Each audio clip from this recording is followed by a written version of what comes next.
Somebody, I want you to hear this word. I want you to hear this word. In my spirit, I said I want $100,000 a month. I need at least that. Now, that's not going to be profit. I need $100,000 flowing in my situation. I started speaking that about a year ago. It's coming to pass. Amen. That's the gospel there. When I say that's the gospel, that means that's the truth, cuz. That's the gospel. See, sign that thing in your life. Yes, sir. Sign that executive order in your situation. I dare you. I dare you to speak over your life. I told my young daughter last night, I'm really trying to talk about John the Baptist. I'm talking about how John will prepare you to receive the supernaturalness of Jesus Christ. I told my daughter we had a correction. We were wrapping presents last night. We went and purchased some stuff yesterday and wrapping it up. We were there at about 2:30 in the morning. And she was getting teaching all night long.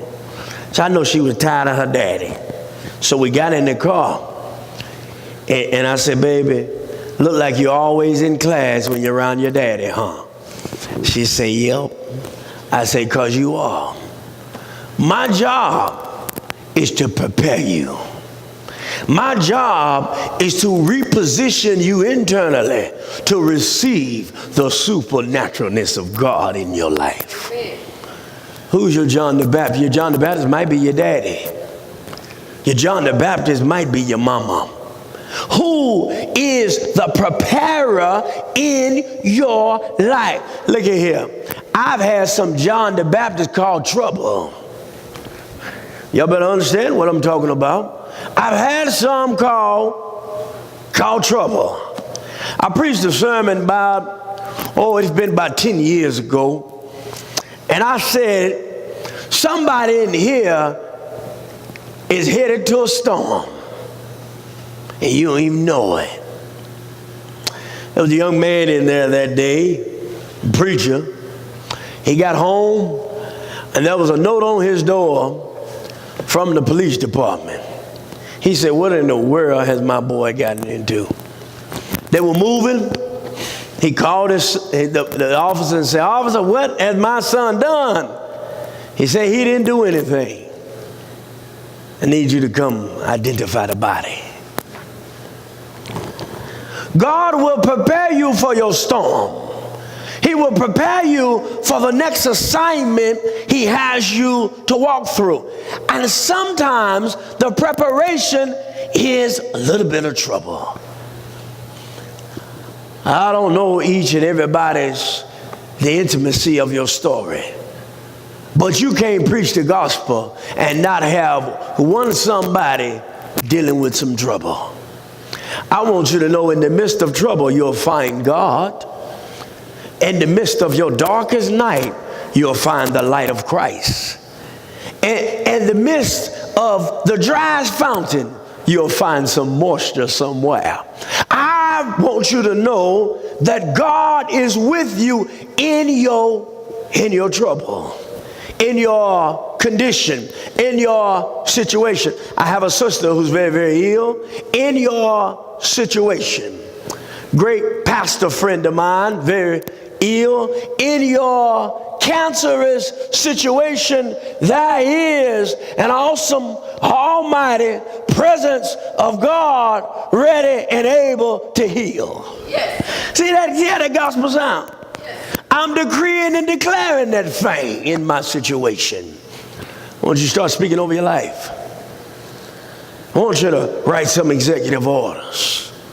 Who do you want to be when you grow up? Who do you want to be when you get big and strong and mighty? Take it a little further. Who does God say you are? Amen.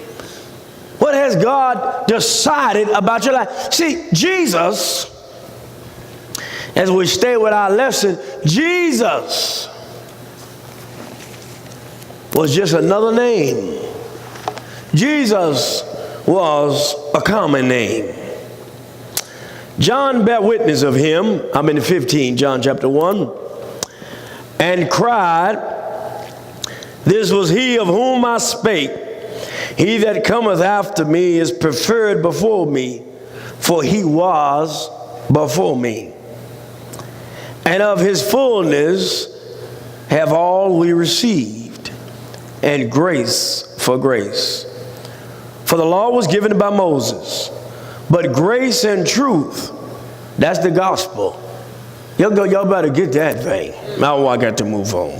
"Grace and truth came by Jesus Christ. No man have seen God at any time. The only begotten Son, which is in the bosom of the Father, he have" what? In my translation, "he have declared him."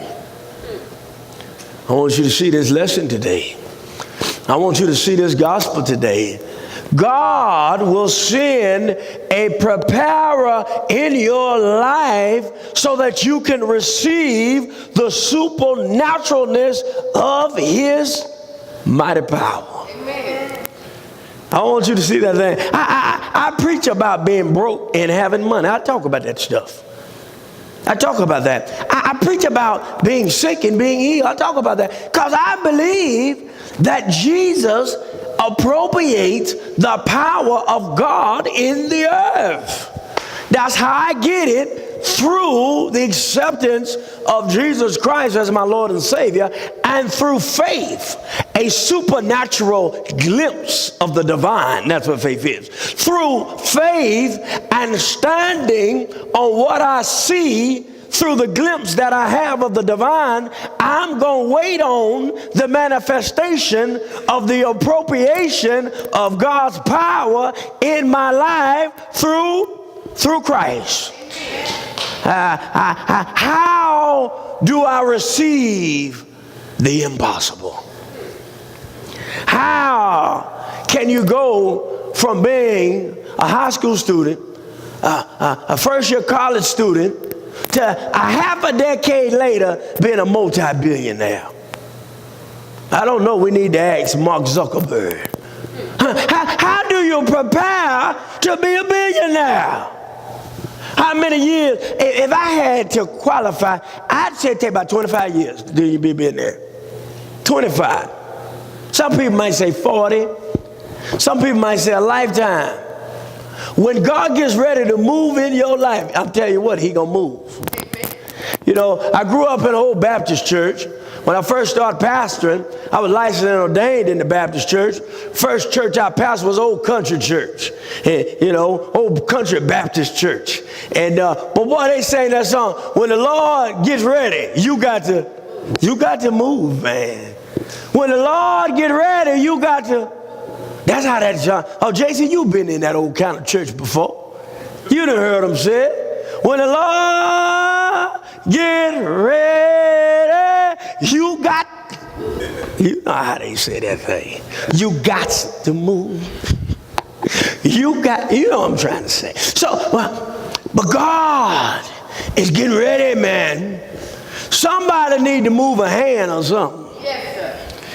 God is moving in your situation. He's moving in your life. I got a few more moments to talk about. Am I helping anybody first? If